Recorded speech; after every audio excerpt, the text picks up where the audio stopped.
BNP স্থায়ী কমিটির সদস্য নজরুল ইসলাম খান বলেছেন, আমরা গতকাল বুধবার প্রধান উপদেষ্টাকে বলেছি বিএনপি সংস্কারের বিপক্ষে নয়, বিএনপি সংস্কারেরই দল। কিন্তু কেউ কেউ নানান কথা বলেন, তারা যখন সংস্কারের দন্ত স উচ্চারণ করেননি তখন দেশনেত্রী খালেদা জিয়া ভিশন 2030 দিয়েছেন।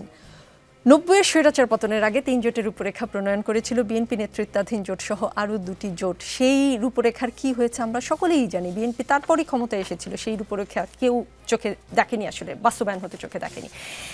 এটি একটি প্রশ্ন। তাহলে কি করে আসলে বাকি দলগুলো বিশ্বাস করবে যে বিএনপি আসলে সংস্কার কন্টিনিউ করবে? বিশ্বাস করার কোনো কারণ আছে কিনা? দ্বিতীয় প্রশ্ন, 96 সালে জুন মাসে তত্ত্বাবধায়ক সরকারের অধীনে নির্বাচন হয়েছিল, কিন্তু কেননা ফেব্রুয়ারি মাসে আপনাদের অধীনে যে নির্বাচনটা হয়েছিল সেটা বড় রাজনৈতিক দলগুলো মেনে নেয়নি। তাহলে জুনে নির্বাচনের উদাহরণ তো আছে, জুনে নির্বাচন হতে তো কোনো সমস্যা নেই, তাই না? জুনে নির্বাচন হয়েছে বাংলাদেশে 1996 সালে, এটা সঠিক কথা। আমি প্রথমে একটা কথা বলি, অনেকের বক্তব্যের মধ্যে একটা জিনিস পরিস্ফুট হচ্ছে যে তারা নির্বাচনটাকে কোনো না কোনো একটা অজুহাত দেখিয়ে বিলম্বিত করতে চায়। এখন যে কথাগুলো বলা হচ্ছে নির্বাচন অনুষ্ঠানের বিরুদ্ধে, যে নির্বাচনটা যদি এখনই হয় তাহলে যে ধরনের সমস্যাগুলো তৈরি হবে, স্পেশালি যে ফেয়ার এবং ইনক্লুসিভ নির্বাচনের বিরুদ্ধে, যে ফেয়ার এবং ইনক্লুসিভ নির্বাচন করতে হলে অনেক সময় আমাদেরকে অপেক্ষা করতে হবে। আমরা একটা অনিশ্চিত পথের দিকে যাচ্ছি। দেখুন, নির্বাচনটাকে ফোকাস করছি আমরা, কিন্তু আমরা গণতন্ত্রকে ফোকাস করছি না। লড়াইটা কিন্তু গণতন্ত্রের জন্য, আইনের শাসনের জন্য। এখন আপনাকে আমাকে গণতন্ত্রে ফিরে যেতে হবে, জনগণের কিন্তু এটাই আকাঙ্ক্ষা। তো গণতন্ত্রে যদি ফিরে যেতে হয়, পদ্ধতিটা হচ্ছে নির্বাচন, এবং সেই নির্বাচন কিন্তু আপনি অল্প সময়ে ইনক্লুসিভ করতে পারবেন, স্বচ্ছ করতে পারবেন। সেটা আমাদের বাংলাদেশের যে নির্বাচনী ইতিহাস আছে সেটার দিকে আপনি তাকান। শুধু 90 থেকেই শুরু করি। 90-তে যখন এরশাদের পতন হলো, আপনি 2-1 মাসের মধ্যেই কিন্তু নির্বাচন অনুষ্ঠিত হয়ে গেল, এবং ইতিহাসে অন্যতম সেরা একটি নির্বাচন বলে সেটি কিন্তু সবাই মেনে নিয়েছে। আপনি 1996 সালের জুন মাসে যে নির্বাচন হয়েছে সেটা কিন্তু তত্ত্বাবধায়ক সরকার ব্যবস্থাটা যখন প্রণীত হয় পার্লামেন্টে, তারপরে 2 মাসের ভেতরেই কিন্তু আপনি নির্বাচন পেয়েছেন। আওয়ামী লীগ চলে যাবার পরে 2001 সালে যখন নির্বাচন হয় তখনও কিন্তু তত্ত্বাবধায়ক সরকারের অধীনে 3 মাসের ভেতরে নির্বাচনটা হচ্ছে।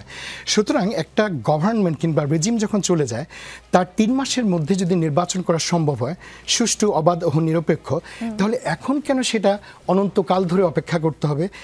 আমার সেটা বোধগম্যতায় আসে না। এখন নির্বাচনের সামগ্রিক বিষয়টা হচ্ছে কি, আপনি গণতন্ত্রের পথে চলে যাওয়া। গণতন্ত্রটা বাধাগ্রস্ত হবে যদি আপনি সঠিক সময়ে নির্বাচনটা না করেন। এখন আপনি দীর্ঘ সময় ধরে যে কথাগুলো বলা হচ্ছে যে এখানে প্রশাসন এর পক্ষে কাজ করছে, ওর পক্ষে কাজ করছে, আমি ঠিক এটা গ্রহণ করতে পারছি না যে একটা অন্তর্বর্তীকালীন সরকারের অধীনে একটা প্রশাসন তারা কিভাবে বিএনপির পক্ষে অধিকতর কাজ করে। এখন যে সমস্যাগুলো আমাদের আছে, এই সমস্যাগুলো তো থাকবেই।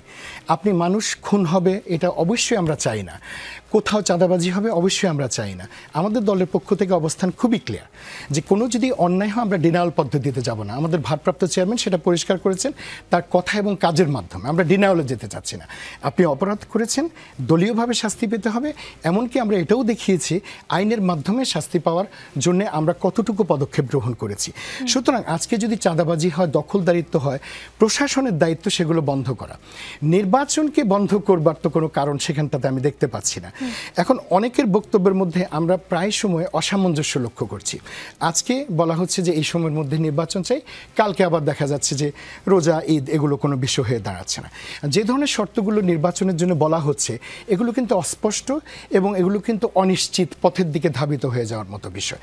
সংস্কারের বিষয়ে দেখেন, আপনি যেটা বলেছেন যে দন্তস্ব উচ্চারণ করতে যখন কেউ করেনি তখন আমরা ভিশন 2030 দিয়েছি। ঠিক আছে, রাজনৈতিকভাবে অনেকেই বলতে পারে যে তারাও সংস্কার চেয়েছেন। আমরা কিন্তু একটা জাতীয় ঐকমত্যের পথে হাঁটার পক্ষে কথা বলছি, এবং সেই ঐকমত্যটা সংস্কারের হতে হবে, গণতন্ত্রে ফিরে যাওয়ার জন্য হতে হবে, এবং একটা সুষ্ঠু নির্বাচন অনুষ্ঠানের জন্য হতে হবে।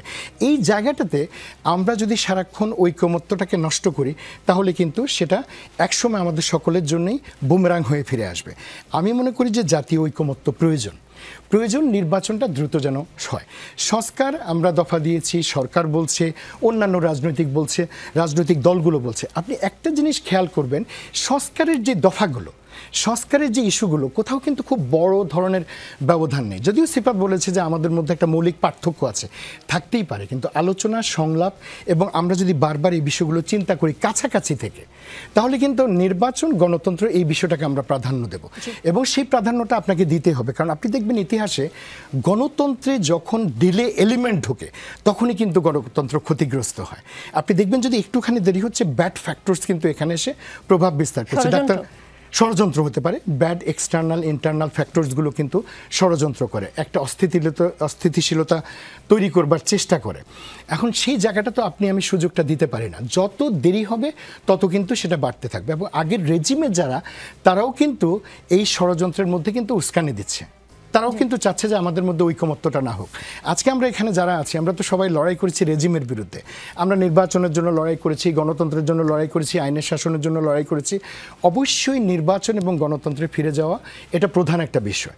তো এই জায়গাটাতে আমি মনে করি এখানে বৈরিতা তৈরি না করে, আমি আবারও বলি, বৈরিতাটা তৈরি না করে, শত্রুতাটা তৈরি না করে, আমরা যদি মত পার্থক্যটাকে একটু গুছিয়ে আনতে পারি, একটু কাছাকাছি নিয়ে আসতে পারি আমাদের ঐক্যটাকে এবং আমাদের সৌহার্দ্যটাকে, তাহলেই কিন্তু আমাদের সমস্যার সমাধান হয়ে যায়। তো আমি মনে করি যে বর্তমান যে অন্তর্বর্তীকালীন সরকার এবং যত রাজনৈতিক দল আমরা মাঠে আছি, আমরা যদি সকলে আলোচনার মাধ্যমে মোটামুটি কাছাকাছি সময় নির্বাচন এবং গণতন্ত্রে ফিরে যাওয়ার চেষ্টা করি, এটা অসম্ভব কোনো কিছু নেই।